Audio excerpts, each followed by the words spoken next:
వత్సరామ ధనుప్పస్య అని కదా అన్నాడు విశ్వామిత్రుడు, చూడమని కదా అన్నాడు.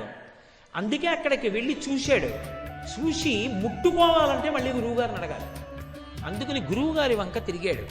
ఒక క్షత్రియ కుమారుడికి అంత మంచి ధనస్సు చూశాక ఓసారి ముట్టుకుందాం, ఎక్కువ పెడదామని అనిపిస్తే ఏమిటండి తప్పు?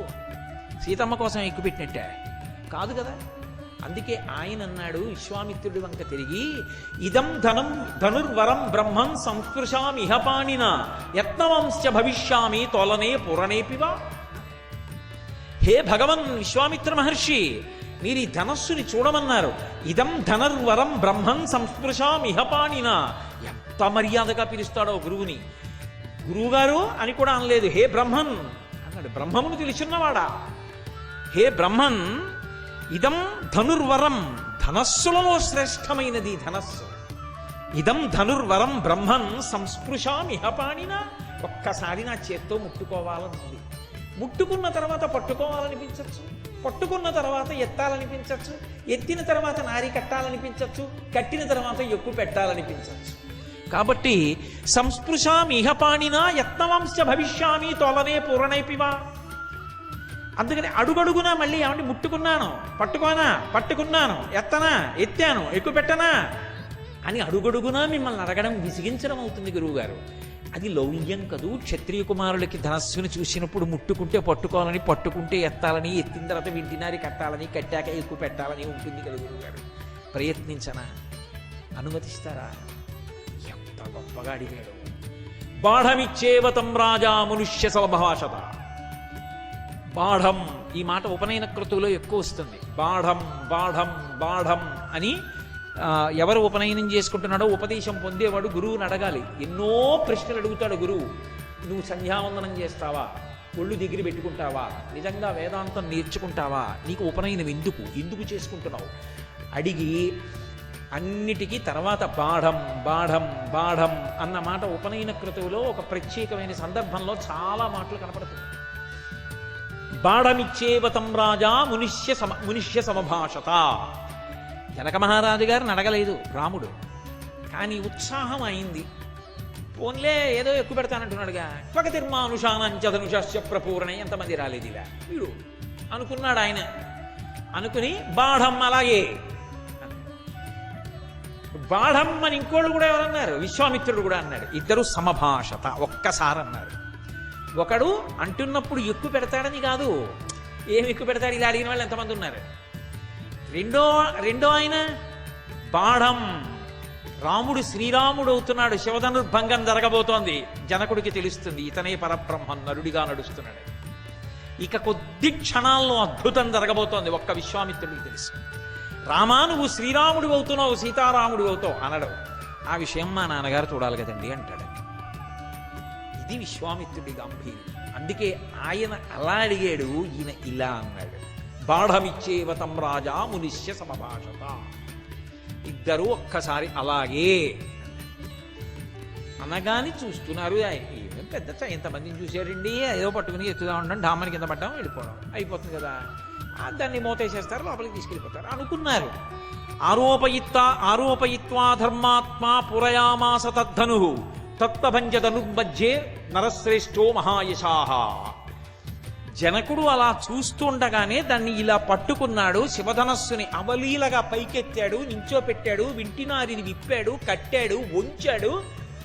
దాన్ని ఇలా పట్టుకుని నారిని కట్టి వంచేటప్పటికి శివధనస్సు పెళపెళధ్వనులతో పిడుగుపడినంత శబ్దం వచ్చి పర్వతాలు బద్దలైపోయిన చప్పుడుతో ధనుర్భంగం అయిపోయి శివధనస్సు విరిగిపోవడం ఏమిటి, అందులోంచి వచ్చిన చప్పుడు విన్నారు మొట్టమొదట. వినడం ఏమిటి, స్పృహ తప్పిపోకుండా ఉన్న వాళ్ళు నలుగురు సభలో. రాముడు, లక్ష్మణుడు, విశ్వామిత్రుడు, జనకుడు. లేదా విశ్వామిత్రుడు, రాముడు, లక్ష్మణుడు, జనకుడు. వాళ్ళు నలుగురే. మిగిలిన ఎవరికీ కనపడలేదు. మూర్ఛపోయారు ఆ శబ్దానికి. జనకుడు అసలు ఊహించలేదు అలా జరుగుతుంది. పగతిర్మానుషానంచధనుషస్య ప్రపూరణే అని కదూ. గభాలను కుర్చీ వెనక్కి తోసి లేచిపోయి ఏమిటి అద్భుతం అనుకున్నాడు. అనుకుని అత్యద్భుతమతించంచ అతర్కితమిదం యా, ఇది అద్భుతం. హే భగవన్ విశ్వామిత్ర, నేను ఊహించలేదు అసలు. అత్యద్భుతం అచింత్యంచ, ఇది ఊహించడానికి కూడా వీలులేనిది, అతర్కితమిదం మియా, దీని మీద వాదన చేయడానికి వీల్లేదు. ఏమిటి రాముడు అత్యద్భుతం, శివధనుర్భంగం చేసేసాడు, ఎక్కువ పెట్టడం కాదు, సీతమ్మని రాముడికిచ్చి కన్యాదానం చేసేస్తాను అని వెంటనే బంగారు కలశంతో నీళ్లు పట్టుకుని వచ్చేసాడు. వచ్చేసి ఇక్కడ నేను ఒక మాట చెప్పవలసి ఉంటుంది, బాలకాండని అయోధ్యకాండతో కలిపి చెప్పవలసి ఉంటుంది. ఎందుకని అంటే బాలకాండలో సీతా కళ్యాణ ఘట్టానికి సంబంధించినటువంటి విషయం కొంతవరకు చెప్తే, సీతమ్మ తల్లి అయోధ్యకాండ చివరిలో అనసూయమ్మ యొక్క ఆశ్రమానికి వెళ్ళినప్పుడు అనసూయమ్మతో మాట్లాడుతున్నప్పుడు సీతమ్మ దీనికి సంబంధించినటువంటి వివరాన్ని పూర్తిగా చెప్పింది. ఎందుచేత అంటున్నాను అంటే, ఆ బంగారు కలశలో నీళ్లు పట్టుకొని సీతమ్మని కన్యాదానం చేస్తాను అని చెప్పి ఎప్పుడైతే జనక మహారాజు గారు గబగబా రామచంద్రమూర్తి దగ్గరికి వెళ్ళారో రాముడు అంగీకరించలేదు. ఈ విషయం ఎవరు చెప్పారు అంటే సీతమ్మ చెప్పింది. ఎవరితో చెప్పింది అంటే అనసూయమ్మతో చెప్పింది. ఏమని చెప్పింది అంటే, మా నాన్నగారు శివధనుర్భంగం జరిగినప్పుడు జనక మహారాజు గారు సీతమ్మని రామచంద్రమూర్తికి ఇచ్చి కన్యాదానం చేస్తాను అని చెప్పి బంగారు కలశలో నీళ్లు పట్టుకుని బయలుదేరి వెళ్ళారు. కానీ రాముడు కన్యాదానం పుచ్చుకోలేదు. పుచ్చుకోకుండా ఒక మాట అన్నాడు, దీయమానాం నతుతదా ప్రతిజగ్రాహ రాఘవ అవిజ్ఞాయ పితుశ్చంధ అయోధ్యాధిపతే ప్రభో అన్నాడు. అబ్బా, దీని ధర్మాత్ముడండి మహానుభావుడు. పిల్లనివ్వడానికి మీరెవరు, పిల్లని పుచ్చుకోవడానికి నేనెవరు, నాకు ఎవరు భార్యగా ఉండాలో నిర్ణయించవలసిన వాడు నన్ను కన్న తండ్రి. ఆయన దశరథ మహారాజు గారు అయోధ్యా నగరాన్ని రాజధానిగా చేసి పరిపాలిస్తున్నాడు. ఆయన నడగండి వెళ్ళి పిల్లనిస్తానని. మా నాన్నగారు రామా సీతని నీ పత్నిగా స్వీకరించు అని అంటే అప్పుడు స్వీకరిస్తాను. అంతేకాని శివధనస్సు ఎక్కువ పెట్టానంటే క్షత్రియుడి కాబట్టి ఎక్కువ పెట్టాను.